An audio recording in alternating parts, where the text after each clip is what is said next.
Halo Sobat After Race, apa kabar? Balik lagi bersama gue dan juga ada Albi sini di podcast After Race. Tentunya kita akan ngebahas sejumlah hal ya, mulai dari VDEGA, kemudian nanti kita akan ngebahas soal MotoGP-nya dari balapan Assen ya 2026 sampai dengan nanti prediksinya gimana sih di MotoGP Sachsenring Jerman.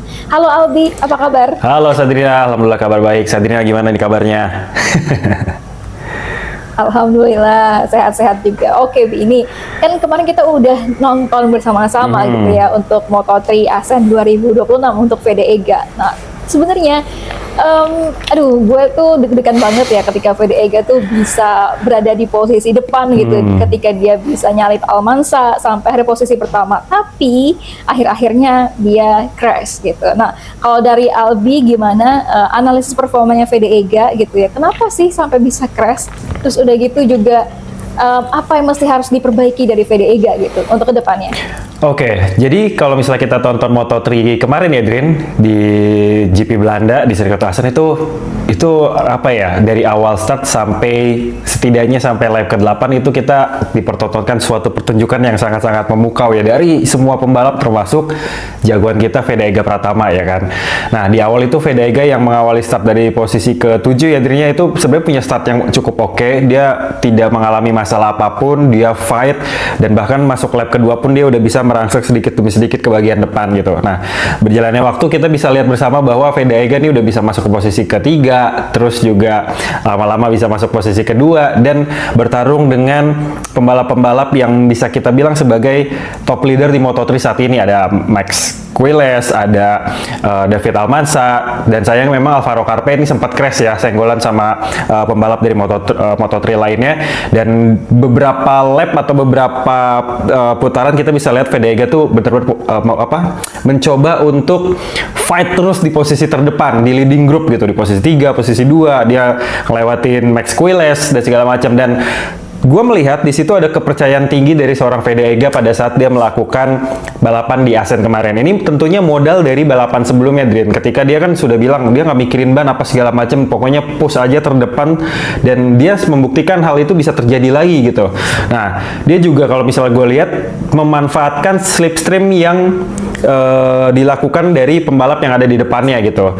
Dan itu benar-benar suatu teknik yang nggak semua orang bisa ngikutin pace, karena dia sadar bahwa motor Honda yang dia pakai NSF 250 itu tidak punya power yang sebaik RC 250 mili KTM ketika berada di jalur lurus ataupun di fast corner gitu, sehingga dia memanfaatkan yang namanya slipstream untuk menghindari udara kotor ataupun hambatan drag dari udara yang ada di depannya, sehingga dia bisa berada benar-benar mulus banget. Bahkan kan si Quiles yang ada di belakangnya itu sempat ketinggalan beberapa detik gitu, gapnya lumayan agak jauh, tapi akhirnya bisa kesusul lagi gitu. Dan VDEGA juga pada saat fight itu ya masih memanfaatkan teknik yang dia kuasai, yaitu late braking. Nah, ini menjadi salah satu keunggulan yang dimiliki oleh seorang VDEGA sendiri ketika dia sudah menyadari dan juga menguasai gaya balap yang harusnya dia lakukan di sirkuit-sirkuit Eropa gitu.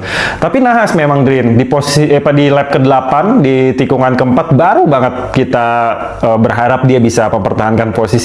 Dia mengalami low side gitu, dan ya kita sedih aja sih. Dan apa yang menjadi pemicu dia low side menurut gue itu karena degradasi ban, Drin. Karena di awal ya seperti yang kita udah pernah dengar secara langsung dari VDEGA di race kemarin di minggu lalu, bahwa dia nggak mikirin ban segala macem, nggak masalah gitu. Tapi pada akhirnya degradasi ban itu terlalu signifikan, dia udah nggak punya grip yang begitu bagus lagi. Jadi ya akhirnya VDEGA di lap ke-8 harus selesai dari total 20 lap yang harusnya dia ikuti gitu kan. Satu sisi gue melihat VDEGA sudah memasuki kelas yang lebih tinggi lagi di balapan bersama dengan pembalap-pembalap Eropa. Dia sudah bisa mengimbangi, dia sudah bisa mencermati apa sih yang harus dia lakukan gitu. Tapi satu sisi memang butuh keberuntungan dan juga skill lain, yaitu menjaga ban gitu. Karena ban itu benar-benar penting banget, karena VDEGA kalau kita lihat di balapan-balapan sebelumnya, di awal dia nggak terlalu banyak nge-push, masuk ke tengah dia mulai sedikit memacu, dan di lap terakhir karena masih ada sisa grip yang oke, dia nge-push terus gitu. Tapi ini dari awal dia udah mulai nge-push gitu, udah di belum 8 lap atau belum 10 lap aja dia udah posisi kedua segala macam. Dan buat mempertahankan itu semua ya butuh ekstra grip ataupun kekuatan dari ban itu sendiri untuk bisa dijaga dengan baik gitu. Jadi ya menurut gue Vega sebenarnya bisa memberikan hasil yang lebih baik lagi di race kemarin. Memang dari awal, dari lap pertama sampai lap 8 tuh dia udah bener-bener nge-push banget gitu. Kalau dibilang confident sih pasti confident, dia udah percaya diri banget, tapi ya dia juga mungkin lupa bahwa ada ban yang harus dia jaga, sehingga mau tidak mau pada saat ban itu udah benar-benar aus, udah benar-benar habis, dia udah nggak bisa lagi untuk mempertahankan kondisi ban yang mungkin kalau misalnya dia terus memaksakan juga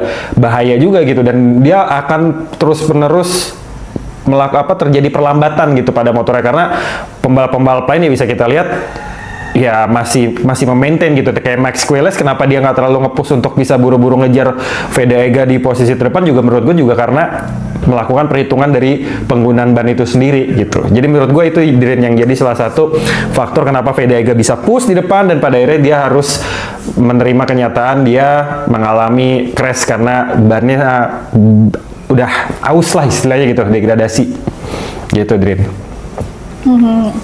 Oke, ini juga tadi kan udah ada pernyataan dari Vega kan, bener banget kalau katanya Albi tadi, Vega tuh bilang dia crash karena ada slide gitu di ban belakangnya. Ini pun juga terkait dengan tadi ya, menurut Albi degradasi ban tersebut gitu. Nah, sebenarnya kalau menurut Albi, kalau misalkan dia bisa sabar gitu ya, bisa memperhitungkan, jangan terlalu nge-push dulu gitu ya, step by step lah, pelan-pelan gitu, bisa mungkin di lap ke-6 bisa di posisi ke-5 dulu, kemudian mungkin di posisi atau di lap ke-10 itu baru bisa nge-push lagi gitu. Menurut Albi akan berbeda nggak sih hasilnya? Tentu, Drin, hasilnya tetap akan berbeda, Drin. Walaupun tidak bermain di zona 3 besar gitu, karena Assen itu walaupun sirkuit yang jadi salah satu yang disukai sama Vega, karena kalau nggak salah dia pernah podium juga gitu di Red Bull Rookies Cup tahun 2025 kemarin, dan butuh teknik khusus untuk bisa menaklukkan sirkuit Assen sendiri. Sebenarnya bukan sirkuit yang teramat rumit gitu ya, Drin, tapi karena banyak fast corner, banyak tikungannya, dan ini bisa dimanfaatkan sama Vega untuk melakukan late braking di mana-mana gitu, kayak yang dia lakukan di balapan minggu yang lalu gitu. Kalau misalnya Vega ini bisa memaintain ban dengan baik, lebih sabar, mungkin dia bisa finish dengan hasil top 5, Drin.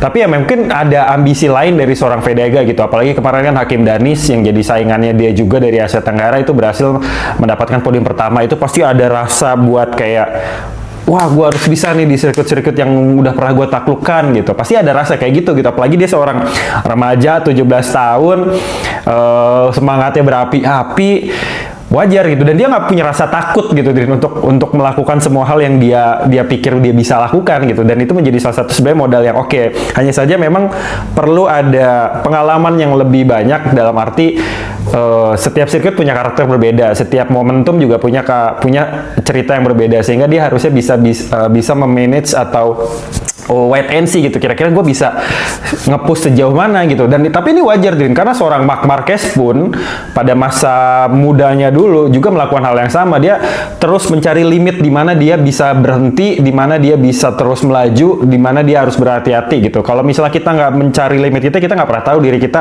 ada di batasan mana gitu. Jadi apa yang dilakukan oleh seorang Vega sampai akhirnya crash, menurut gue bukan sesuatu hal yang harus dicerca gitu. Ini menjadi suatu pelajaran yang begitu baik buat Vega, bahwa nge-push boleh, punya target boleh, ambisi boleh, tapi tetap harus memanage diri dan juga memanage motor juga dengan optimal supaya kita bisa mendapatkan hasil yang cukup oke, tidak yang berada di top banget, tapi berada di zona yang sangat-sangat aman dan bisa memberikan kita dalam arti apa ya,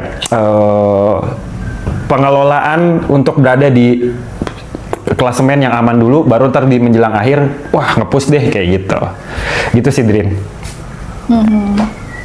Oke, kalau menurut lo tadi terkait dengan late braking, kemudian juga terkait dengan kemampuan slipstreamnya Vega gitu ya. Nah, ini sejauh mana sih kemampuan atau kekuatan dari Vega ini bisa membuat Vega tuh punya hasil yang kompetitif gitu, misalkan di balapan selanjutnya gitu, apakah memang kedua kekuatan ini akan apa ya, menguntungkan VDEGA atau gimana tuh? Tentu, menurut gue dengan melakukan dengan apa ya, dengan keputusan VDEGA untuk melakukan slipstream, terus juga untuk melakukan late braking, tentu ini juga disesuaikan dengan sirkuit-sirkuit yang nanti akan dia lewatin gitu, intinya seberapa sesuaikah teknik ini akan dipakai gitu. Tapi dengan dia melakukan itu, dia sadar dengan kekuatan motor dan juga skill yang dia miliki, Drin. Jadi mungkin VDEGA merasa motor yang dia pakai di Moto3 ini, dia kan pakai Honda NSF 250 ya gitu, tidak sekencang motor-motor KTM RC 250 yang dipakai oleh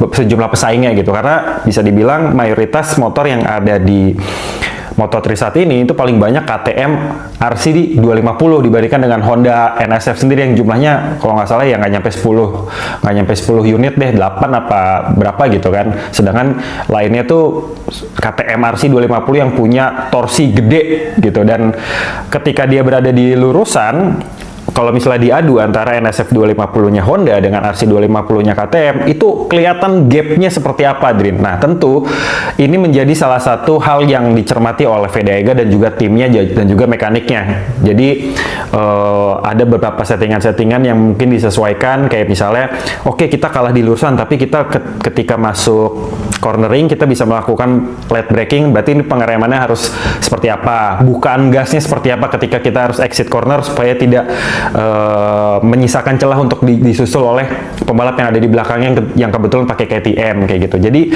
sebenarnya banyak hal yang saat ini bisa dilakukan, termasuk salah satunya adalah menggunakan skill yang dia miliki atas dasar kesadaran motor yang dimilikinya tidak sekompetitif, tanda kutip ya, di lintasan lurus antara NSF 250 dengan si RC 250 itu sendiri. Jadi menurut gua sampai beberapa balapan ke depan, khususnya di sirkuit Eropa yang punya tikungan agak-agak fast corner kayak gitu, VDEGA tentu bisa memanfaatkan teknik late braking ini supaya dia bisa melakukan overtake. Karena kalau misalnya kita perhatiin di balapan kemarin yang ada di Assen dan juga di minggu lalu, itu mostly VDEGA melakukan overtake pada saat di tikungan, Rin. Jarang banget dia melakukan overtake di lintasan lurus, karena dia sadar ketika lurus dia powernya kalah dari motor KTM, tapi ketika dia melakukan overtake di tikungan dengan gaya late braking, itu dia bisa melakukannya dengan mulus. Nah, setelah itu dia harus bisa mendapatkan gap yang cukup dekat dengan motor yang ada di depannya untuk melakukan slipstream. Slipstream itu sebenarnya bisa membuat si motor itu ngikutin pace daripada motor yang di depannya. Terus juga bannya juga sedikit lebih hemat gitu, walaupun nggak terlalu signifikan gitu, tapi setidaknya bannya bisa lebih hemat karena udara tidak ikut serta mengikis si kompon dari ban itu sendiri gitu. Jadi kalau misalnya VDEGA bisa lebih rapi, bisa lebih memaintain dan sabar, gue yakin VDEGA bisa tetap konsisten berada di posisi terdepan gitu. Cuma kalau misalnya kita lihat di Assen kemarin, VDEGA jauh lebih gerasa gerusuk atau lebih apa ya, lebih on fire banget jika dibandingkan dengan balapan di minggu lalu yang kelihatannya pace-nya lebih tenang, dia ngejaga ritme untuk bisa melakukan late braking di beberapa tikungan kayak gitu, ataupun slipstream dengan motor-motor yang ada di depannya. Tapi yang kemarin di Assen tuh, wah kayaknya dia bener-bener ambisi banget supaya berada di posisi top 3 ataupun posisi terdepan gitu. Dan karena kan dia sempat di posisi kedua dan beberapa kali berusaha untuk memperebutkan posisi pertama dan juga mempertahankan posisi sekaligus dari serangan motor-motor yang ada di belakangnya gitu kan. Jadi ya semoga VDEGA ke depan bisa lebih tenang lagi sih, intinya gitu aja. B, terkait dengan slipstream tadi kan itu kan oke, mungkin itu menjadi kekuatan VDEGA di balapan gitu ya. Tapi kalau misalkan di sesi-sesi praktis itu akan menjadi bumerang tersendiri nggak sih buat VDEGA? Karena kan ya kalau di sesi praktis gitu ya, atau di sesi kualifikasi ya slipstream itu kan kita harus nunggu gitu ya, nunggu pembalap lain gitu untuk bisa berada di depan kita. Itu bisa jadi juga nanti kena penalti lagi. Kalau menurut Aldi gimana? Nah, kalau di sesi kualifikasi sebenarnya kita kan nggak banyak dapat tanda kutip nggak dapat banyak drag udara dari udara kotor yang dihasilkan oleh motor-motor yang berada di depannya gitu kan, karena slipstream itu harus berada persis di belakang motor yang linear gitu, jadi lurus. Kalau misalnya kita geser sedikit aja, itu kita akan dapat udara kotor gitu. Nah, pada saat kita latihan bebas tanpa ada motor yang ada di depannya, kita tetap bisa nge-push si motor itu dengan maksimal dan merasakan seperti apa sih ban yang kita pakai di lintasan ini kayak gimana, kayak misalnya ini tikungannya lebih dominan ke kanan gitu. Nah, kita bisa ngerasain seperti apa tikungan ke kanan ini membutuhkan keseimbangan daripada motor supaya nggak cepat habis segala macam. Dan Vega terbukti menurut gue selama sesi kualifikasi ataupun sesi-sesi free practice gitu, dia nggak banyak memanfaatkan slipstream, tapi dia lebih kepada mencatatkan waktu terbaik dengan raw session gitu. Jadi mentah aja gitu. Dia benar-benar bisa mencatatkan waktu dengan oke, tanpa harus dia menggunakan slipstream ataupun late braking segala macam, dan terbukti kayak dia selalu berada di 10 besar gitu ya, entah itu di posisi 8, posisi 7, posisi 6 kayak gitu untuk melakukan start. Dan kalaupun dia di luar 10 besar itu kan karena penalti segala macam ya, mungkin salah satu penaltinya yaitu karena dia tanda kutip dianggap mengganggu karena melambat di pinggir setelah melakukan set the fastest lap versinya dia, atau melakukan slipstream sama pembalap lainnya terlalu sering kayak gitu. Tapi so far Vega secara raw pun secara mentah pun dia bisa tetap berada cukup kompetitif di 10 besar terdepan untuk melakukan sesi start ataupun pada saat kualifikasi gitu sih, Drin. Oke. Nah, kalau kita lihat kemarin kan memang Hakim Danish itu pembalap Malaysia lumayan oke ya. Yes. Dari 16 kemudian dia sempat bertarung di depan gitu. Tapi mungkin karena sama kasusnya seperti Vega, mungkin dia terlalu nge-push di awal, terus sampai akhirnya bannya terdegradasi juga gitu ya. Sampai akhirnya dia hanya berhasil di posisi 10 gitu. Nah, kalau lo melihat dari Hakim Danish gimana? Nah, Hakim Danish juga sebenarnya hampir punya pola yang hampir sama dengan seorang Vega sendiri, tapi memang Hakim Danish diuntungkan dengan motornya yang berasal dari KTM ya, kalau nggak salah ya benar, tim MSI MT Helmet itu kan pakai KTM. Dan setelah dia kemarin dapat juara pertama, tentu dia punya modal kepercayaan diri yang tinggi gitu, dan dia benar-benar pengen mengulangi itu lagi dan tahu kayak ini sirkuitnya masih di Eropa, mirip-mirip lah karakternya segala macam, fast corner apa segala macam.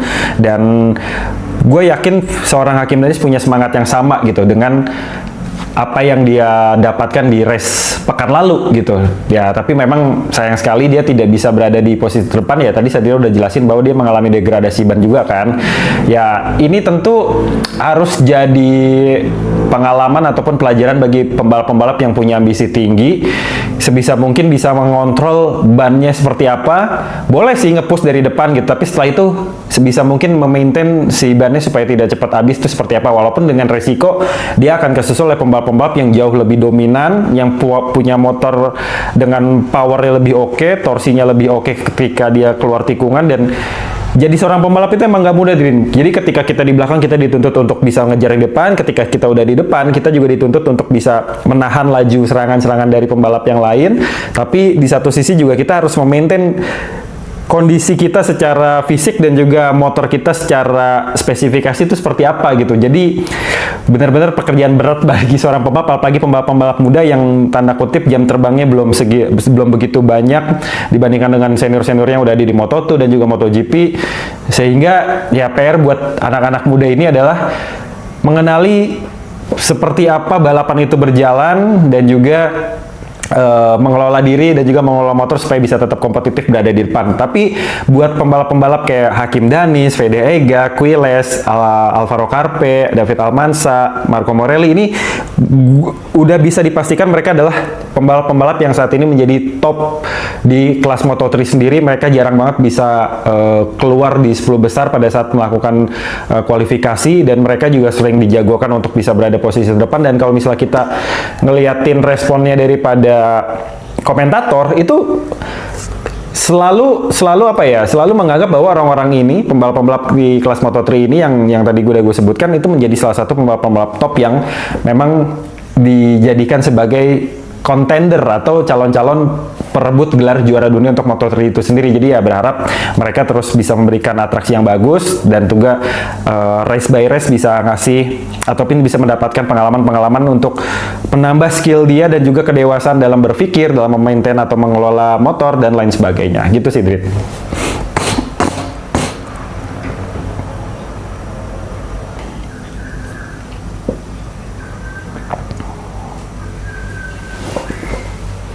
gue terakhir tadi bilang soal apa namanya, semoga pembalap-pembalap muda ini bisa terus belajar, karena mereka tentunya butuh pengalaman yang lebih sering dan lebih banyak lagi buat mengenali seperti apa batas diri dan juga kemampuan si motor kayak gitu. Oke, kita doain aja juga buat VDEGA gitu ya, dan juga pembalap-pembalap lainnya ini supaya bisa lebih kompetitif lagi gitu di setiap balapannya.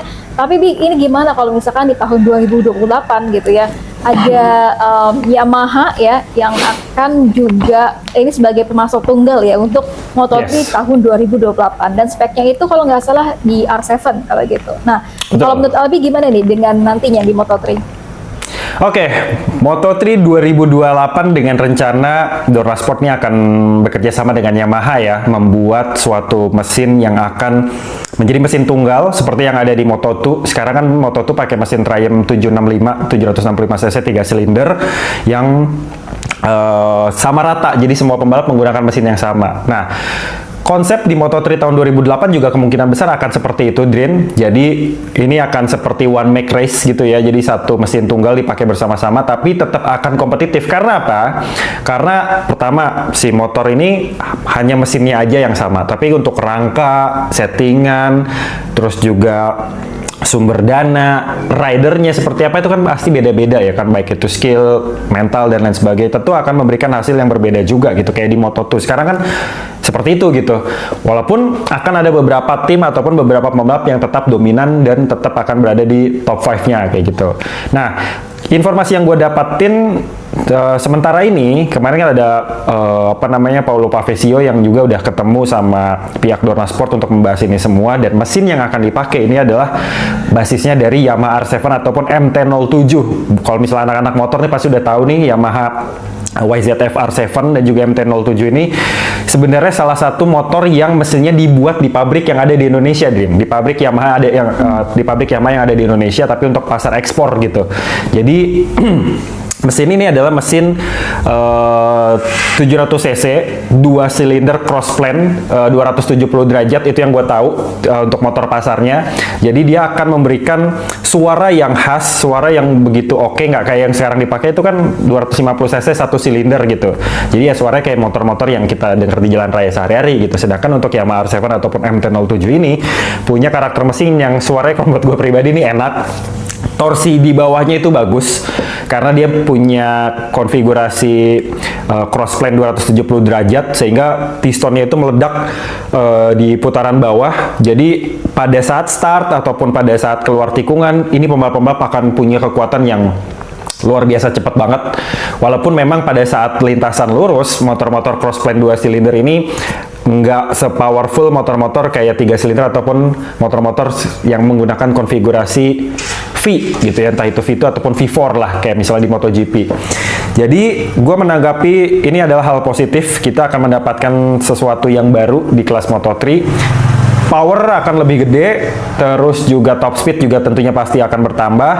Suara yang dihasilkan juga akan lebih enak didengar. Hanya tinggal setiap tim aja punya kekuatan dari segi mechanical untuk bisa ngeset motornya dengan oke, dengan baik, dengan proper, bisa menemukan celah untuk bisa di-upgrade secara settingan, dan rider-ridernya bisa adaptasi juga dengan baik. Dan kita nggak tahu nih dari Indonesia siapa yang akan menjadi rider pertama yang akan merasakan mesin baru dari Moto3 sendiri. Apakah VDAG akan tetap di Moto3 sampai 2028 atau dia udah naik, ataukah Kian Ramadipa seperti itu? Karena mungkin kan kalau misal di Red Bull Rookies Cup dia punya top 3, dia akan mendapatkan golden ticket untuk masuk ke Moto3 tahun 2027, yang otomatis kalau misalnya di Moto3 dia cukup oke, dia juga bisa merasakan apa namanya, motor dengan mesin baru di tahun 2008. Karena rata-rata kalau orang-orang yang balapan di tim-tim kayak Honda Team Asia segala macam itu biasanya dapat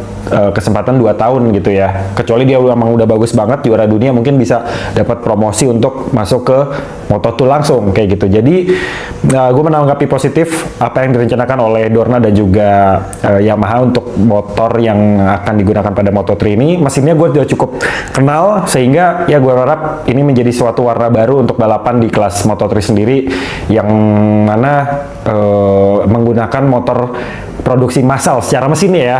Mesinnya adalah motor produksi massal, tapi mungkin ada settingan-settingan yang diberikan oleh pihak Yamaha dan juga Dorna untuk bisa membuat si motor ini lebih kompetitif. Kurang lebih seperti itu. Belum banyak yang bisa gue sampaikan karena informasi yang diberitakan oleh Dorna Sport sendiri dan juga disampaikan oleh Yamaha masih belum begitu banyak, tapi informasi yang gue punya itu dipadukan dengan kesenangan gue dengan sepeda motor, khususnya motor-motor sport ataupun moge-moge yang cc-nya 500 cc ke atas, kayak gitu.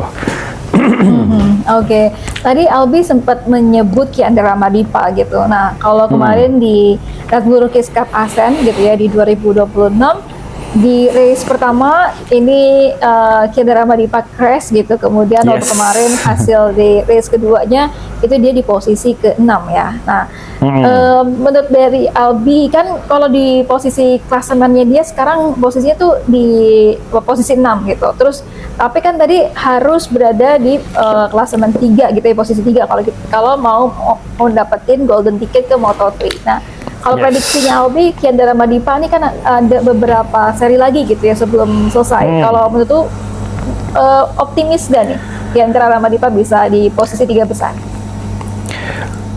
Optimis pasti, tapi berat juga iya gitu Din, karena di Red Bull Rookies Cup sekarang kan ini ada pembalap yang cukup dominan ya Drin ya. Ini namanya Bernard Fernandez yang mana dia menjadi peraih puncak klasemen saat ini. Dia posisi 1 di klasemen dengan raihan 148 poin gitu. Sedangkan saat ini Kiandra Madipa adalah pembalap asal Indonesia yang punya 65 poin. Jadi gapnya itu cukup jauh, ada 83 poin untuk bisa mencapai posisi pertama ya, kalau misalnya kita sandingin sama posisi pertama. Tapi untuk bisa mencapai posisi 3 besar bukan hal yang begitu sulit karena jaraknya nggak terlalu gede, sekitar 25 poin lah sama Fernando Bujosa yang sekarang berada di posisi klasemen kedua. Klasemen ketiga, karena di posisi pertama ada Bernard Fernandez, keduanya ada Ryota Ogiwara dari Jepang, terus juga ada Fernando Bujosa dari Spanyol yang punya raihan poin tuh 90 gitu, sedangkan Fedega 65. Benar nggak sih 25 Drin? Kiandra Madipa. Kiandra Madipa ya, sorry. Mungkin buat beberapa race ke depan. Buat beberapa race ke depan, kalau misalnya Kiandra Madipa ini bisa nge-push terus berada di posisi terdepan, terus juga pembalap-pembalap yang menjadi target untuk dikudetanya itu terus berada di belakangnya ataupun tidak finish, ini akan menjadi kesempatan yang bagus buat seorang Kiandra Madipa sendiri. Karena Madipa sendiri ini salah satu pembalap Indonesia yang juga merupakan anak asuh dari AHRT, Astra Honda Racing Team. Dia barengan juga sama Fedega. Dia punya prestasi yang oke, punya kecepatan yang oke, dan bahkan belum lama ini kan dia juga menang ya. Gue lupa di balapan mana dia bisa berhasil mengumandangkan lagu Indonesia Raya di balapan tersebut. Jadi artinya dia punya modal yang cukup oke.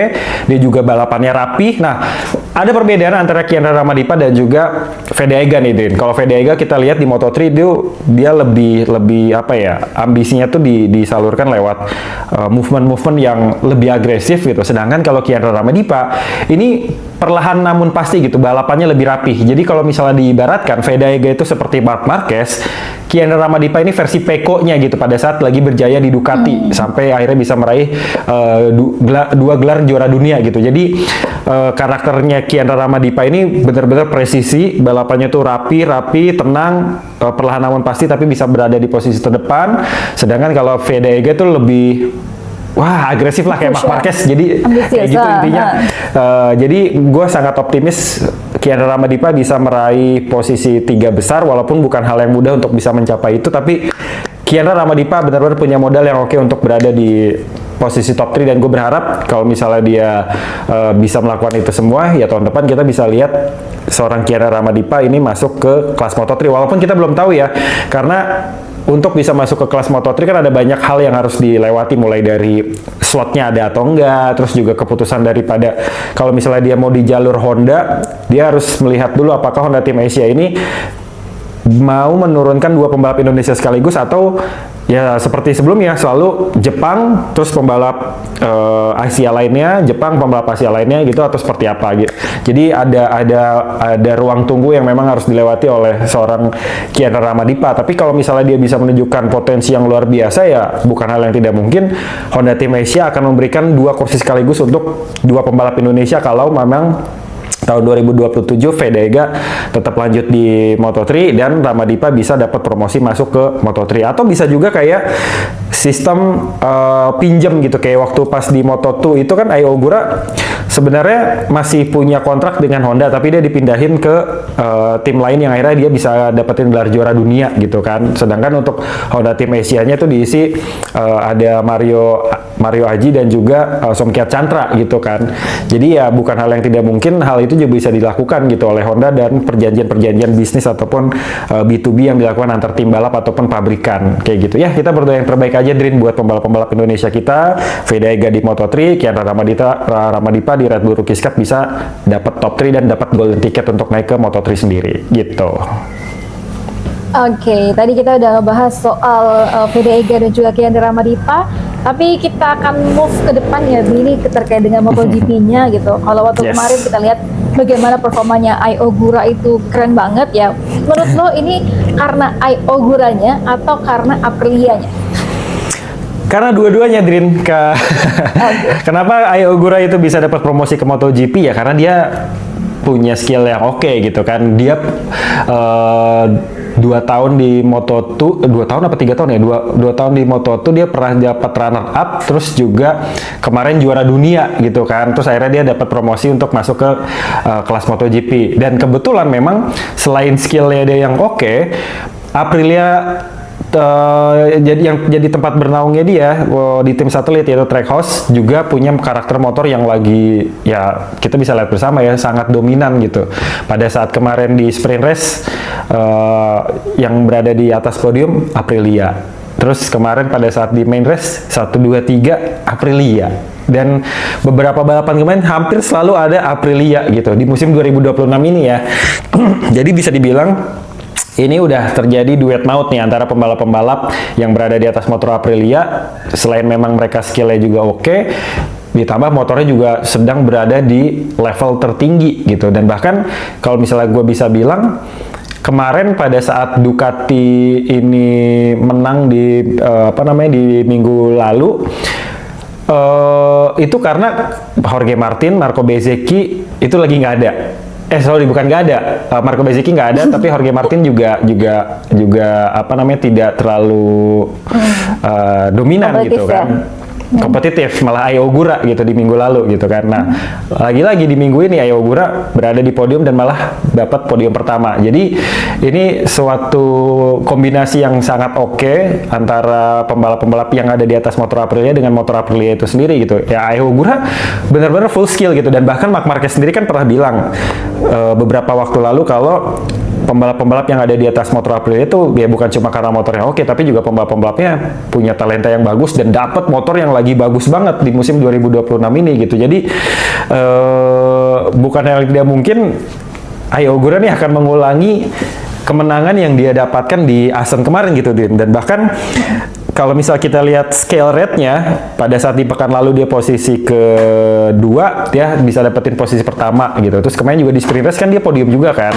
Jadi benar-benar motor-motor Aprilia ini lagi berada di atas kelas yang benar-benar jauh berbeda, yang mana kelas ini tuh pernah pernah dirasakan oleh Ducati di tahun-tahun sebelum 2026 ya, tarik mundur lah 2025, 2024, 2023, 2022 ini Ducati lagi dominan banget gitu. Sedangkan sekarang kayak time to Aprilia buat nunjukin seperti apa sih motor mereka, seperti apa sih kekuatan rider mereka kayak gitu. Dan kalau misalnya kita bisa sampai nih Drin, dengan kemenangan Ai Ogura di Assen kemarin ini banyak rekor yang dipecahkan Drin. Setidaknya ada 5 rekor yang sudah gue catat. Yang pertama ini adalah kemenangan pertama Ai Ogura di kelas MotoGP, itu yang pertama. Terus kedua adalah kemenangan Trackhouse pertama kali untuk podium 1-2 di di musim 2026 dan di musim-musim sebelumnya. Ini karena podium keduanya ada Raul Fernandez yang jadi rekan satu tim daripada Ai Ogura sendiri di Trackhouse. Terus juga ini menjadi rider ke 125 yang memenangkan balapan MotoGP sepanjang sejarah. Terus ini adalah pembalap Jepang pertama yang memenangkan balapan sejak GP di Motegi tahun 2004. Itu ada Makoto Tamada pembalapnya, dan setelah 22 tahun akhirnya ada pembalap Jepang yang berhasil menang lagi gitu. Terus yang kelima ini adalah mantan pembalap Moto4. Kalau dulu zamannya Ai Ogura berarti Asia Talent Cup ya, Asia Talent Cup yang memenangkan kelas MotoGP. Jadi ada 5 catatan yang berhasil dicatatkan ataupun dibukukan oleh seorang Ai Ogura ketika dia memenangkan balapan di Assen kemarin gitu. Dan gue ngeliat Ai Ogura tuh nggak expect bakal juara satu sih, Din. Karena kan kalau misalnya kita lihat balapannya kemarin, dan kalau misalnya teman-teman after race nih pada ingat, dia itu sempat berada di posisi ketiga yang gapnya tuh jauh dari Jorge Martin dan juga Raul Fernandez gitu kan. Tapi entah kenapa dia bisa maju begitu cepat ya, tapi jawabannya memang pembalap yang ada di depan itu mengalami degradasi ban, Din. Kayak Raul Fernandez dan juga Jorge Martin gitu. Makanya Jorge Martin bisa ada di posisi ketiga tuh bannya udah aus banget karena dia nge-push banget di awal, gapnya bisa sampai jauh. Nah, Ai Ogura dengan santai dia bisa perlahan-lahan masuk mendekati mereka. Terus juga sempat ada masalah sama rate adjusternya, dia akan sempat turun kayak gitu. Gue bilang, kenapa nih motor? Oh, ternyata pas di replay motornya langsung jadi ceper gitu kan, sempat ngeganggu Ai Ogura. Bahkan komentator juga bilang, kenapa tuh Ogura gitu? Oh, ternyata rate adjusternya bermasalah, dia sempat turun. Tapi setelah itu dia nge-push di depan, nge-push sampai Raul Fernandez sudah nyusul Jorge Martin udah nggak bisa ngejar lagi, disusul sama Ai Ogura, dan dalam waktu yang sesingkat-singkatnya Ai Ogura mengkudeta Raul Fernandez dan menyisakan gap yang cukup jauh, karena pada saat dia mau masuk finish kan sempat ngeliat juga tuh Ai Ogura ke belakang, dan akhirnya dia selebrasi untuk bisa menyemangati atau menyelamati dirinya sendiri ketika dia masuk podium pertama. Dan dia juga nggak expect bisa mendapatkan hasil ini, tapi dia sangat percaya diri dengan dirinya dan juga motornya. Dia bilang seperti itu, kalau motornya ini benar-benar oke banget gitu. Dan dia juga bilang dia nggak yang terlalu nge-push banget, tapi pada saat ada kesempatan untuk bisa mendapatkan posisi terbaik, dia akan ambil kayak gitu, Drin. Jadi gue cukup terhibur sih dengan apa yang dilakukan oleh seorang Ai Ogura gitu. Ya berharap race-race kedepannya bisa seperti ini. Kemarin tuh aksi susul menyusul di GP Assen tuh banyak banget. Kita bisa lihat balapan yang sangat memukau antara 3 pembalap Aprilia di depan. Terus juga ada Marc Marquez dengan Fabio DJ dan juga Enea Bastianini. Terus juga kita ngelihat balapan yang cukup menyedihkan ya buat seorang Marco Bezzecchi. Dia crash low side, masuk ke gravel dan potang panting tuh cukup ngeri ya. Bahkan kayak Raul Fernandez dan juga Jorge Martin pada saat dia dipertontonkan di layar sebelum naik ke podium itu cukup ngeri kan. Dan Raul Fernandez pakai bahasa Spanyol nanya, itu Marco gimana keadaannya gitu, aman dia aman gitu kan. Ya memang dibawa ke rumah sakit gitu, dan gue belum mendapatkan hasil pemeriksaan dari seorang Marco Bezzecchi seperti apa, tapi memang gue lihat itu kecelakaannya cukup parah. Padahal cuman low side, dia kehilangan traksi ataupun grip dari ban depannya sendiri, terus masuk ke gravel, tapi kepanting-pantingnya tuh wah parah banget sih. Itu kecepatannya lagi 193 km per jam, hampir 200 km per jam. Nah, itu crash yang benar-benar parah banget sih kalau menurut gue. Gitu sih, Rin, kurang lebih. Oke, itu tadi kita ngomongin Ai Ogura dan juga Marco Bezzecchi gitu ya. Nah, ini nggak lengkap rasanya kalau kita nggak ngomongin Marc Marquez. Nah, untuk Marc Marquez sendiri di Assen untuk kemarin dia bilang kan dia hanya mode survival aja gitu, karena sirkuit ini adalah sirkuit yang menjadi kesulitan buat Marc Marquez gitu, apalagi kondisi fisiknya juga belum terlalu 100% fit. Di posisi klasemennya sekarang ada Jorge Martin kan yang lead gitu. Nah, apakah Marc Marquez masih bisa jadi juara dunia MotoGP 2026? Oke, Drin, terkait dengan Marc Marquez ya, kemarin kita juga sebenarnya dihadirkan sama balapan Marc Marquez yang cukup seru. Dia beberapa kali menyusul gitu kan dengan pembalap-pembalap lainnya seperti sama Fabio Di Gia, terus juga dia sempat insiden juga kan sama Fabio Di Gia, terus juga sama Enea Bastianini. Kalau tadi Sadrina bilang dia mode survival, ya mungkin benar juga gitu, karena pada saat kemarin dia menang di balapan sebelumnya, dia bisa memperolehkan hasil yang maksimal gitu. Walaupun kita juga sadar gitu, Din, bahwa performa Ducati sedang tidak sebaik masa prime pada saat di tahun 2025 sampai dengan 2022 ke belakang gitu. Nah, tapi dengan kekuatan yang dimiliki oleh seorang Marc Marquez, dengan skill, pengalaman, ambisi, mental dari seorang Marc Marquez, ya kita bisa melihat Ducati yang begitu kompetitif gitu kan. Dan bahkan kalau misalnya kemarin dia bisa finish ke-6 tapi tetap dapat demotivasi karena dia melakukan penalti, pelanggaran gitu ya Din, karena ngelewatin track limit, mau nggak mau dia harus puas dengan raihan ataupun catatan di posisi ke-7, tapi Marc Marquez tetap bisa kita apresiasi Din, karena balapannya tuh bagus banget. Dan bahkan ada pada saat senggolan dengan Fabio Di Gio tuh gue langsung auto dejavu gitu, kayak gue pernah lihat nih kayak gini nih Marc Marquez juga nih, tapi beda situasi gitu. Kalau misalnya kemarin tahun 2015 di sirkuit yang sama, di titik yang sama, kita bisa lihat Valentino Rossi bersenggolan dengan Marc Marquez, terus Rossi itu masuk ke gravel kayak ngambil shortcut gitu dan melanjutkan balapan. Nah, kemarin itu Marc Marquez bersenggolan dengan motor yang dimiliki oleh Valentino Rossi sebagai pemilik dari tim balap VR46 sendiri. Udah gitu malah motornya juga kan ada nomor 46-nya juga secara siluet gitu kan. Jadi kayak men, ini gue dejavu ini. Dan nggak lama bener-bener pas balapannya selesai digoreng gitu sama MotoGP dan juga Liberty, seolah-olah ini sesuatu yang kembali terulang, kisah masa lalu tahun 2015 di sirkuit yang sama, di titik yang sama, dan itu jadi sesuatu yang apa ya, kayak wah ini hal yang terulang ada lagi gitu, karena sebelumnya kan kita pernah lihat hal yang mirip juga kan dilakukan oleh Marc Marquez kepada Valentino Rossi pada saat awal-awal masuk kelas MotoGP dulu gitu, dimana ada sirkuit Laguna Seca di Amerika Serikat dulu jadi tempat pertarungan antara Rossi dan juga Casey Stoner. Kita bisa ingat kalau misalnya Rossi itu pernah nyalip dari sisi dalam yang keluar dari track, dan Marc Marquez juga ternyata bisa melakukan itu gitu kan. Terus juga senggolan antara Rossi dan Setegi Bernau di sirkuit Jerez ini terulang antara Marc Marquez dengan Jorge Lorenzo gitu. Nah, Marc Marquez sekarang mengulang lagi kejadian yang mirip gitu di sirkuit Assen. Jadi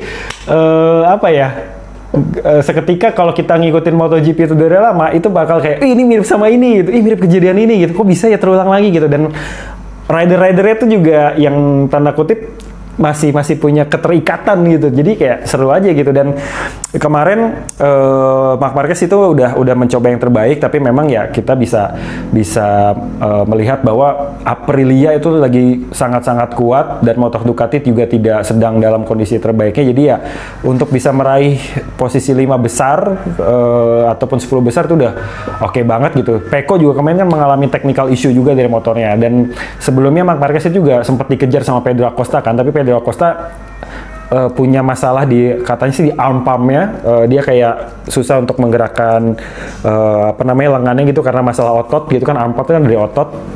Jadi ya begitu banyak drama deh yang terjadi di kelas MotoGP untuk GP Assen kemarin. Tapi gue berharap Marc Marquez ini bisa fight back lagi untuk balapan selanjutnya, dan Ducati juga bisa segera berbenah, karena gue yakin ini untuk bisa membenahi motor-motor mereka di musim 2026 ini udah dalam posisi yang sangat tanggung, karena mereka pasti tentunya punya pemikiran kayak daripada capek-capek ngurusin motor yang buat balapan di musim ini, situasi juga udah kayak gini, mendingan fokus aja buat motor 850cc yang bakal kita pakai di musim 2027 tahun depan. Ya lebih kurang itu sih yang gue lihat dari balapan GP Assen kemarin, khususnya dari seorang Marc Marquez udah bisa menghasilkan pertunjukan yang oke kok. Bahkan pada saat kita dipertontonkan layar balapan pembalap Aprilia 123, layar kecil di atas itu masih mempertontonkan balapan antara Marc Marquez dengan pembalap-pembalap lain ya, dengan Fabio Di Gio ataupun dengan Enea Bastianini. Itu artinya ya Marc Marquez tetap menjadi magnet untuk bisa ataupun terus diikutin pergerakannya tanpa terskip sekalipun kayak gitu. Oke. Nah, ngomongin soal MotoGP 2027 gitu ya di 850cc. Ini kan udah ada pengumuman antara Marc Marquez kemudian Pedro Acosta gitu yang menjadi rekan satu timnya di Ducati Lenovo. Nah, dua-duanya sama-sama ambisius gitu kan. Nah, menurut lo gimana nih dengan nanti gitu di 2027? Oke, ini akan menjadi tim yang sebenarnya dream team gue udah tercapai sih, Drin. Antara Marc Marquez dengan Pecco Bagnaia itu dream team gue banget gitu. Dan mereka bisa membuktikan bahwa mereka bisa kompetitif, tapi juga bisa tetap romantis gitu. Nah, tapi Pedro Acosta dan juga Marc Marquez ini belum kebaca sih seperti apa. Saya udah bilang, dua-duanya sangat-sangat kompetitif, dua-duanya juga sangat ambisius, tapi ada pengalaman yang jauh berbeda, Drin. Marc Marquez itu sudah sangat matang, dia udah lebih wise, udah lebih bijak gitu ya, udah lebih tenang, mentalnya juga udah lebih terasah. Jadi walaupun Marc Marquez sampai sekarang masih ambisius, tapi dia punya apa ya? Punya ukuran-ukuran tertentu yang ini gue harus nge-push, ini tidak mesti nge-push gitu. Sedangkan Pedro Acosta sampai sekarang kan dia belum mendapatkan podium pertama, Drin. Dia haus banget kemenangan, skill dia juga oke. Mimpinya dia pasti satu, juara dunia MotoGP gitu kan, nggak cuma menang doang. Tentu segala hal pasti akan dia lakukan, Rin, dari seorang Pedro Acosta ini sendiri. Sehingga ketika disandingkan antara Pedro Acosta dan juga Marc Marquez, walaupun sama-sama ambisius, tapi Marc Marquez udah lebih presisi, udah lebih matang, udah lebih kuat, sedangkan Pedro Acosta pasti akan berapi-api. Apakah akan ada selek yang terjadi antara mereka berdua atau malah jadi bromance? Kita nggak pernah tahu. Kayak kemarin Pecco waktu pas mau disandingkan dengan Marc Marquez, wah ini pasti bakalan ada sekat-sekat nih. Yang satu muridnya Rossi, yang satu mantan kompetitornya Valentino Rossi gitu. Tapi pada akhirnya, pada kenyataannya mereka bisa bersaing dengan sehat dan malah jadi bromance gitu kan. Nah, tapi antara Pedro Acosta sama Marc Marquez ini lagi-lagi nggak bisa kebaca. Tapi bisa jadi akan ada gap di antara keduanya gitu, karena usia mereka juga terpaut sangat jauh. Terus juga mereka sama-sama dari Spanyol, pasti punya ego masing-masing gitu kan. Kayak yang satu pengen terus jadi juara dunia, yang satu pengen memperebutkan gelar juara dunia, maupun berada di motor yang termasuk yang oke saat ini. Ya semoga di 2027 Ducati bisa fight back lagi gitu ya, bisa setara dengan Aprilia dan bahkan bisa menampilkan balapan-balapan yang seru antara pembalap-pembalap Aprilia dan juga pembalap-pembalap dari Ducati. Dan bahkan gue pengennya semua pembalap ataupun semua motor ini punya kekuatan yang nyaris setara ya di 2027 supaya ya terhibur lah gitu, nggak motor Eropa lagi, nggak motor Eropa lagi gitu. Jadi ya kita lihat seperti apa Pedro Acosta gitu, apakah dia akan dapat keapesan seperti yang terjadi di KTM gitu kan, kalau nggak motornya bermasalah, orangnya yang masalah fisik kayak gitu-gitu. Jadi ya gue berharap ada sesuatu yang bisa disajikan antara kedua pembalap Spanyol yang ada di motor Ducati di tahun 2027 nanti gitu. Dan ini dua orang ini dua orang Spanyol ini berada di Ducati kan sempat jadi sendiriannya Aprilia kemarin kan, ketika pas lagi mengumumkan Pecco Bagnaia jadi pembalap mereka gitu. Mereka ngasih dua logo, terus lagu kebangsaan Italia, bahwa motor Italia seharusnya digunakan oleh pembalap Italia gitu. Tapi ya ini lebih ke marketing ataupun campaign aja sih buat seru-seruan, karena kalau misalnya kita tarik ke belakang beberapa waktu yang lalu, Aprilia juga diisi oleh dua pembalap Spanyol, ada Pak RT dan juga Maverick Viñales. Jadi apa bedanya gitu kan? Tapi memang kalau misalnya gue sendiri dari teman-teman motoran gue dari Ducati gitu ya, ini kepecah dua, Drin, penggemar daripada MotoGP sendiri khususnya untuk Ducati ya. Jadi ada yang satu sangat butuh pure pembalap Ducati itu harusnya harusnya adalah orang-orang Italia. Yang satu lagi adalah pendukung kalau keputusan ini adalah keputusan bisnis yang sangat-sangat cermat dari sebuah pabrikan seperti Ducati untuk bisa menggait pembalap-pembalap terhebat, pembalap yang punya tanda kutip nilai besar pada transaksi bisnis ataupun marketing di MotoGP. Jadi ya kalau gue pribadi melihat dua-duanya benar, dua-duanya juga tidak salah gitu. Yang satu ya benar, Ducati itu butuh pembalap murni Italia, itu juga oke. Tapi satu sisi ya Ducati butuh perputaran bisnis yang baik untuk bisa menggait fans lebih banyak, nggak cuma dari Italia doang, tapi juga dari multinegara segala macam, dengan menghadirkan pembalap-pembalap yang bertalenta. Jadi ya tinggal POV-nya masing-masing aja seperti apa kayak gitu. Oke. Ini Bi, pertanyaan terakhir adalah prediksi gitu ya. Di selanjutnya kan di GP Sachsenring Jerman pada tanggal 12 Juli 2026 gitu. Nah, untuk prediksinya dulu deh di Moto3 gimana Bi? Moto3 gue berharap Fedega bisa podium ya, Drin ya, karena tentu dia pengen banget melunasi hutangnya dia yang kemarin crash di GP Assen.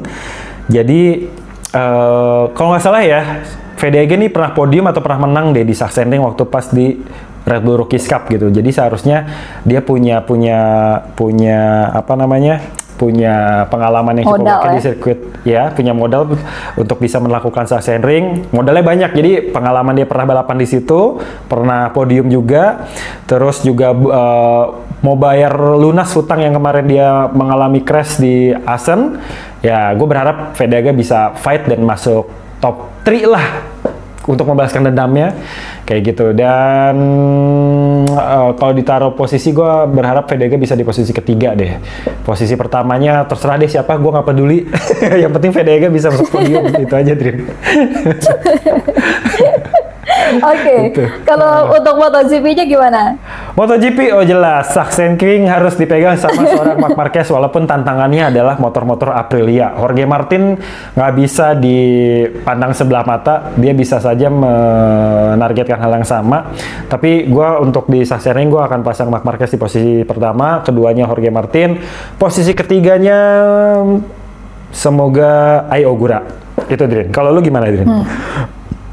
Oke, kalau gue MotoGP ya, pertama tentu saja ada Marc Marquez, kedua Yes. itu mungkin nggak tahu ya, gue masih merasa dibandingin dengan Jorge Martin, Marco Bezzecchi lebih oke gitu ya, terus Ai Yeah. Ogura deh, ketiga Ai Ogura. Nanti kita lihat aja nanti gimana di MotoGP Sachsenring, dan Oke. kemudian juga di Moto3-nya gue tentunya berharap Fedaga bisa ya setidaknya berada di top 5 gitu ya, di depan-depan Yeah. supaya dia bisa mengumpulkan poin gitu untuk di klasemen Rookie of the Year. Oke, kita udah banyak banget ngobrolin Yes. soal tadi Fedaga, Kian Ramadipa, MotoGP gitu. Ini gue terima kasih banyak buat Albi yang udah menyempatkan lagi untuk bincang-bincang kita di podcast After Race gitu. Nanti mudah-mudahan di Sachsenring ya ada lagi podcast bersama Albi. Segitu dulu teman-teman. Terima kasih banyak Albi. Bye-bye. Siap. Terima kasih Sadrina dan juga teman-teman After Race.